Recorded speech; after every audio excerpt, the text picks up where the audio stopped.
Hello friends.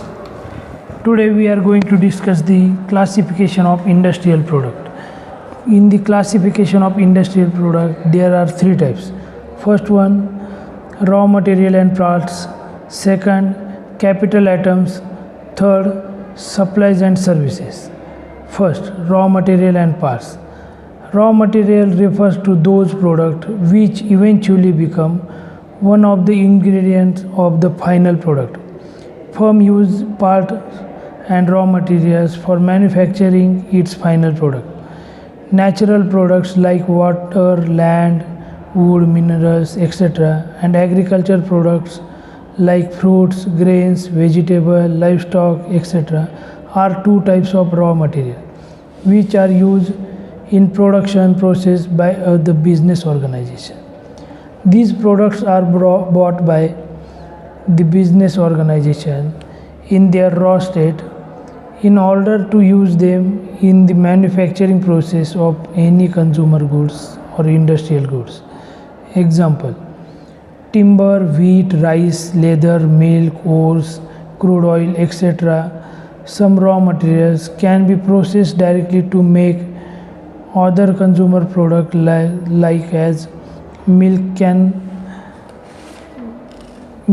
be processed into curd, wheat can be processed into cereal, etc. Whereas some raw materials are transformed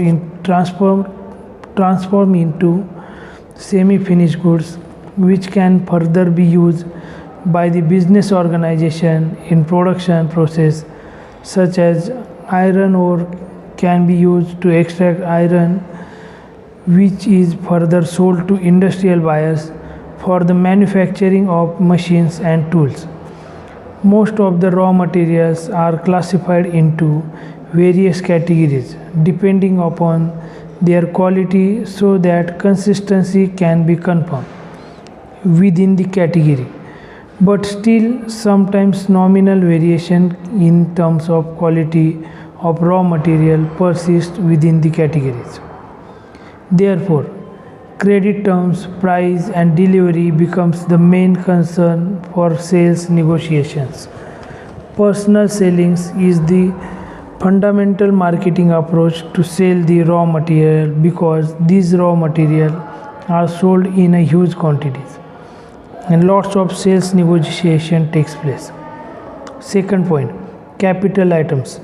Capital items are or capital equipments or installations are those used machines and tools which an organization use during its production or operation activities. The cost of capital equipment is very high and they are proposed to be used for a longer duration. Cranes, machineries, generators are some of the examples of capital equipment. Such capital items are put into direct use of process of manufacturing of goods. Some of the special equipment like robotic equipment, conveyor belts, etc. are created and manufactured for some specific operation. On the other hand, there are some other capital equipment like large commercial ovens, printing machines, etc., which have a standard design but can be altered as per the requirement of the production or operation process. The buyer of these capital items have to do a lot of intense research and have to take a purchasing decision very cautiously. Advertising can be used by the manufacturer of equipment to mark their presence in the market, but personal selling plays the very important role in the selling of these capital items. By providing in-depth knowledge to the buyer about the technical of the equipment, therefore the personal selling is used in the capital items. Next, supplies and service. Supplies are those products and items which have low price, limited lifespan, and are used in support and facilitate the day-to-day operation. So an organization, but these products are not among the ingredients of the final product.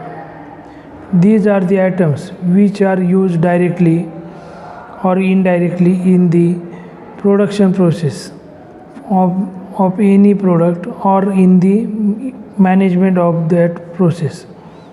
These products and items are bought frequently. For example, stationeries, fuel, paper, paints, cleaning materials, bulbs, etc. Unless ordered in huge quantities, the buyer of these supplies do not invest lot of time and effort for making decision regarding the purchasing of these products.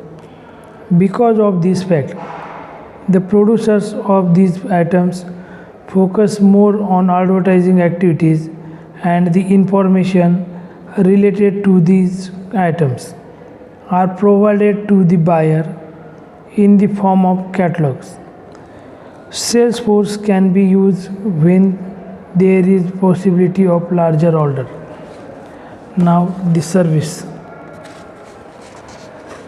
Industrial service are those intangible products which are required by the business organization for smooth conduction or functioning or the operation.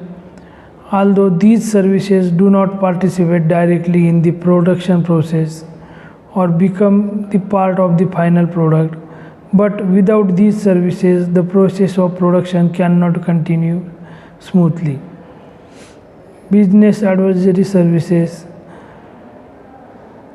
are the example of the industrial services. Maintenance and repair service are commonly provided with the help of agreement by small manufacturer, or these are also offered by the manufacturer of the original machine and equipment. Reputation of service provider and its staff are the factors which are primarily considered before selecting a provider of business advisory service.